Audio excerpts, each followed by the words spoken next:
Welcome back to Crimson Tide Kickoff. You've noticed this beautiful set that John and I are sitting behind this morning and every Saturday on Crimson Tide Kickoff. It is provided by Kyle Office Solutions, and we appreciate their support of Crimson Tide Kickoff, and we appreciate the fact that they do a terrific job. If you've got some office or business needs, you need to get by Kyle Office Solutions. They've got everything that you need, and they've got it at a very affordable price. So go by and see our friends at Kyle Office Solutions for all your business and office needs. And we are now pleased to welcome our third and final guest of the morning. He played on 2 national championship teams at Alabama, was the SEC Freshman of the Year in 1979, and went on to become All-SEC 3 times and All-American twice. With that, we say welcome to former Alabama safety and all-around outdoorsman Tommy Wilcox to the program. Gary, I don't know about you, but I'm impressed we got him out of bed this early. Yeah, something else that a lot of people don't know about Tommy is that he went on, instead of the NFL, he went to the USFL for the big money. Right. That's why he, can finance this hunting and fishing show that he has. Yeah. And he still holds the Arizona Wranglers interception record in a season. Still of course, holds I don't know that they played another season after he was there. Hold it. Well, I'm telling y'all, man, I should have just stayed in bed. All right, let me ask you now, have you got a tea time here? Have you have to rush off? Well, the fish will be biting till about 9:30, so I might have to get out here a little early. All right, Tommy, on a serious note, you played on a team that won 28 in a row. And you went to Jackson, Mississippi in 1980, and Mississippi State knocked you off 6-3. Alabama's going for a 20th consecutive victory today at South Carolina. When you were a player, when you have a long winning streak like that, how did Coach Bryant approach it? And did the players feel any added pressure trying to win every week? No, I don't think you start to build the confidence about yourself as a team, and you believe in the coaching staff and the players a lot more because you've seen in the past that, hey, what we're doing works. So and you can just about sense that with this Alabama team that, just for instance against Arkansas, they got behind. You could just still see there was no panic. They just came together as a team and did what they had to do to win the football game. And that's just, when you're around a winning coach like Coach Saban and like I was with Coach Bryant, they teach that and preach that every day at practice, and when it comes game time, it just becomes a reality for you. Tommy, after beating Florida, a lot of people are saying that kind of cemented Alabama the #1 spot. Do you think it's a fair statement at this point to say that it is Alabama and then everyone else? I really do. And, I look at Alabama right now, and to me, the offense is just very, very good. Their defense is getting better each week. And I think if they continue to prove on both sides of the ball and don't lose any games, they should be #1. They started out there, and if they just continue to do what they've been doing, at the end of and they beat all these teams, then they deserve to be #1.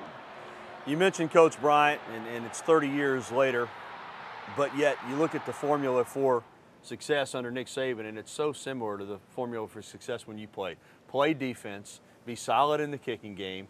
Yeah, make plays on offense, but the biggest thing is don't give the other team anything cheap. Ball security, fundamentally sound, blocking, tackling, being physical. Right. It's amazing how similar this style is to the style that Coach Bryant had when you were a player. Just don't beat yourselves, and Alabama doesn't beat themselves, and as you said, they run the ball very well, and they control the time and the clock, and play great defense. And I think if you look back at all championship teams, you'll see that those two things are in common, that they get after people. You see teams all the time scoring 40 and 50 points and losing the ball game this day and time. So you got to be able to play defense. Real quickly, we're about out of time. You got a prediction for today? I think Alabama's, I know they're going to win the football game, and I think it's going to be a lot easier than it was against Arkansas. All right, Tommy Wilcox, don't be a stranger. Let's do an outdoor show. All right, guys, I got to go fishing. Tommy Wilcox. Tommy, thanks very much. Up next on Crimson Tide Kickoff, a trip to the red zone often equals a dead zone for opposing offenses. What makes Alabama's defense so stingy between the 20 and the goal line? Find out next.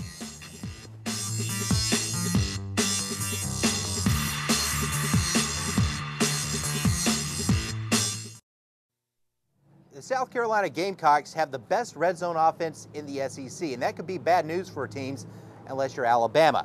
The Tide knows how to defend down there, and so far this season has been doing a good job of it. The red zone is the space between the end zone and the 20-yard line. Normally a trip into this area means a team is going to score a touchdown or at the very least a field goal. But this year's Alabama defense has done a lot to change the red zone's reputation.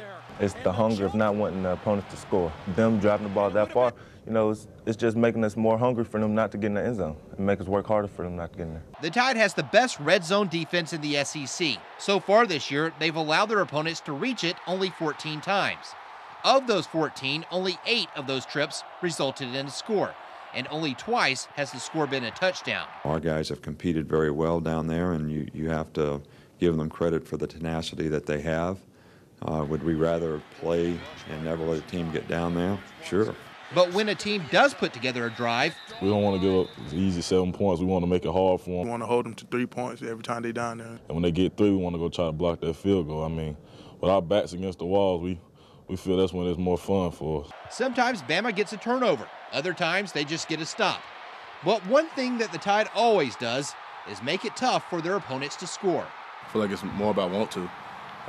You go back and you watch film on some of the plays that that we didn't necessarily get an interception or a turnover from a fumble or anything. It's penetration from the defensive line. If you get great penetration in the defensive line, that kind of stops everything. It's something that we've emphasized this year with this team, and certainly something that has been good for us so far.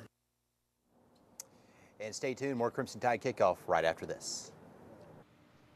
Hey, welcome back. We're talking some great football weather today, some fall-like conditions. Let's show you the forecast over in Columbia, South Carolina. 83 degrees at 2:30 kickoff time, halftime temperature 84. Lots of sunshine, ending up the game around 83 degrees. Not a bad forecast. Low humidity, a north breeze around 5 to 10 over in Columbia.